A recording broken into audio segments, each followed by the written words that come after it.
Brasil viu terminar recentemente a era de ouro da propaganda brasileira, que vai de 1970 a 2010, 40 anos. E o ano de 2018 começou com uma notícia muito triste, que foi a despedida do Júlio Ribeiro. O Júlio Ribeiro se foi, deixando atrás de si uma obra extraordinária e exemplos fantásticos do que é o marketing, do que é a comunicação de excepcional qualidade. A pré-história desse ciclo de ouro, anos 1960, encontra fundamentalmente diferentes tipos de agência que estavam se formando, mas duas com uma componente mais especial na formação do que viria a ser o mercado brasileiro de publicidade.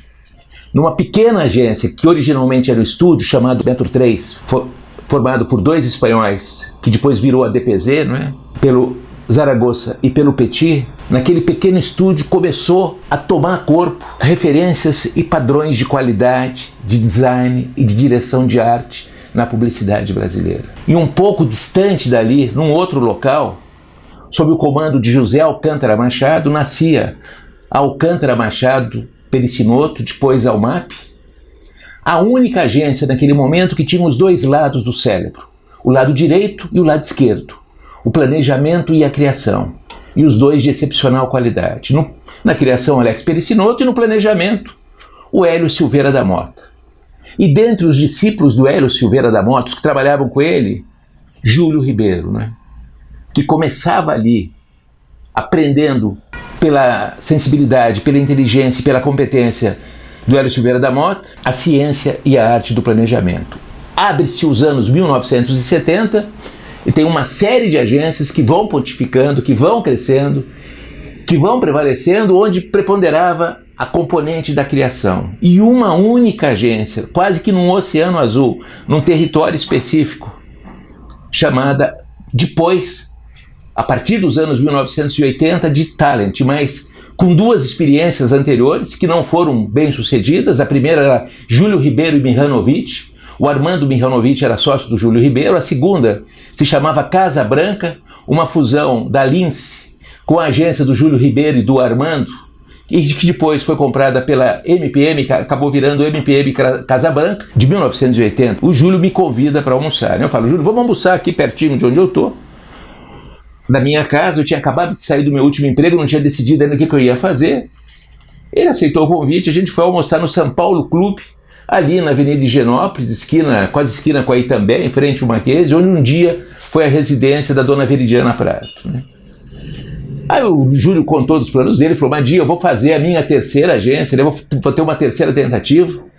Tudo que eu tinha que errar, eu já errei, agora eu aprendi, eu vou fazer uma agência para valer, ela vai se chamar Talent, e eu gostaria muito que você fosse meu sócio. Eu falei: Júlio, putz, você não sabe quanto você me deixa envaidecido, eu te agradeço muito, mas eu já trabalhei em duas agências de propaganda, eu não quero mais continuar trabalhando em propaganda, eu quero me desenvolver com marketing, eu quero abrir uma empresa de consultoria, eu quero ser um consultor de marketing, O Júlio sorriu, o almoço continuou, e quando a gente estava indo embora, ele estava já dentro do carro, ele falou: Madia, se você reconsiderar, me fala. Você não vai ganhar dinheiro como consultor, eu vou ganhar muito dinheiro como publicitário, pensa bem, vem trabalhar comigo, vem ser meu sócio. Falei: tá bom. Aí o tempo passou, nasceu a Talent, janeiro de 1980, o Madia Mundo Marketing nasceu em setembro de 1980, e no Natal de 1980, daquele ano, o Júlio me convidou para almoçar, a gente foi almoçar no Paddock, que ficava na Avenida Faria Lima, na Velha. Faria Lima Velha ainda não tinha nova. Aí a gente foi almoçar, e no almoço o Júlio falou: Madia, as coisas não estão no ritmo que eu gostaria que tivesse. Está indo bem, ganhei contas, tenho uma ótima equipe, está indo tudo bem, mas a minha decolagem está a 15, 20 graus. Eu queria decolar 45, 50 graus, eu não estou conseguindo. Eu estou precisando de ajuda. Será que você não dá para você dar um pulinho na agência, prestar um serviço para a gente, ver se a gente está deixando de fazer alguma coisa, dar alguma orientação? Eu falei: tá bom, Júlio, então vamos fazer. Ele nos contratou, a gente trabalhou durante 3 meses naquele momento, de dezembro de 1980 a março de 1981. A gente fez um check-up em todo o planejamento que o rei dos planejamentos tinha feito para a agência dele. A gente mapeou o mercado, foi conversar com os formadores de opinião, entender exatamente o que estava acontecendo, por que o Júlio não estava conseguindo decolar na velocidade que ele gostaria de decolar. E quando a gente terminou o trabalho, eu fiz a apresentação para o Júlio, a gente fez 2 recomendações principais. A primeira, que ele precisaria tratar um pouquinho melhor a marca que ele estava construindo, porque do ponto de vista de narrativa e de conteúdo era uma marca excepcional. Mas enquanto atitude, o Júlio acabava perdendo um pouquinho a paciência, principalmente com os jornalistas, e isso desagradava os jornalistas e isso criava uma espécie de bloqueio. Não chegava a ser antipatia, mas de bloqueio em relação às coisas que o Júlio falava, até porque ninguém tinha muita paciência naquele momento para ficar ouvindo falar sobre planejamento. Tudo que as pessoas queriam ver era criação, os festivais, os prêmios, né? Essa foi a primeira recomendação. E a gente conseguiu ajudar o Júlio a corrigir isso rapidamente no início, o que facilitou a franquia, a compreensão do projeto da Talent, e abriu e escancarou as páginas da empresa especializada para que o Júlio pudesse decolar com tudo. Mas a segunda recomendação foi a mais importante. A gente entrevistou as pessoas que estavam trabalhando com o Júlio, foi ao mercado, entrevistou os principais profissionais do mercado e a gente viu que os principais criativos naquele momento não aceitariam um convite para trabalhar na Talent, porque eles diziam que trabalhar na Talent era trabalhar com camisa de força, era trabalhar aprisionado, era trabalhar numa gaiola, que a criação precisava de liberdade total, esquecendo, ignorando que criação publicitária é uma arte aplicada, que tem alguém, que tem uma empresa que está pagando a conta, que tem os seus interesses, tem os seus objetivos, e toda a comunicação tem que ser dirigida. E a nossa recomendação, a recomendação que a gente fez para o Júlio, foi: Júlio, o forte na tua agência é o planejamento. Você tem que procurar profissionais que entendam isso, que entendam que de verdade, primeiro se constrói o mapa para depois se construir todo o conteúdo, todo o processo de caminhar. Mas enquanto você não souber para onde você vai, é praticamente impossível você ter alguma coisa que tenha os graus máximos de eficácia. Então você tem que procurar profissionais criativos que, além de serem muito criativos, do ponto de vista de componente humana, sejam mais compreensivos, sejam mais tolerantes e, acima de tudo, tenham um grau maior de maturidade. E assim foi.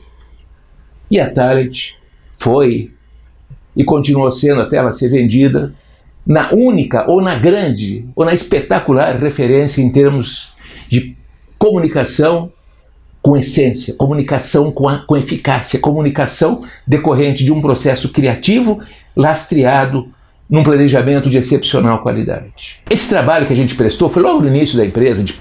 No total a gente já trabalhou para mais de 500 empresas, e eu confesso para vocês que, de alguma maneira, com o tempo passando, eu não me lembrava direito exatamente como tinha sido a nossa relação, né, com o Júlio, até que há uns 10 anos atrás, antes da Gazeta Mercantil encerrar suas atividades, um dia eu abro a Gazeta Mercantil, no primeiro caderno tem um artigo de uma página do Júlio, onde o Júlio começa dizendo e atribuindo aquela intervenção que a gente teve no início da Talent como uma intervenção decidida para que a Talent viesse a alcançar o sucesso que alcançou, não é?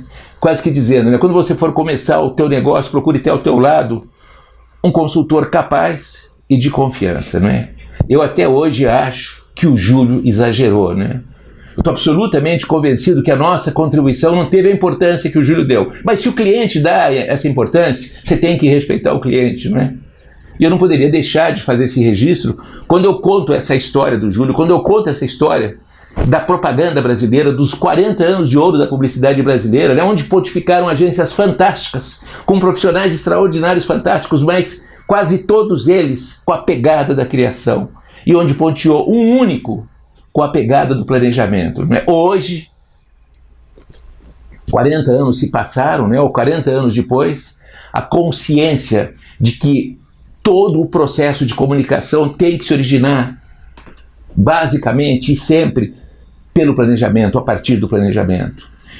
E um pouquinho antes do Júlio partir, na última década, a importância do planejamento finalmente foi reconhecida, foi crescendo dentro das agências, e hoje as agências que sobrevivem, quase todas elas, têm no planejamento, talvez, a sua componente principal, né? Então, ao contar essa nossa intervenção, esse trabalho que a gente fez, além de recordar momentos importantes da história da publicidade brasileira, acima de tudo, eu estou prestando as homenagens do Madia Mundum Marti a um querido amigo que partiu precocemente, embora tenha vivido muito, e que deixou uma obra, que deixou um legado extraordinário, não é? Lições que a gente vai continuar lendo, relendo, recordando por todas as próximas décadas e que sempre vão nos dizer de verdade o que é marketing, o que é branding de excepcional qualidade.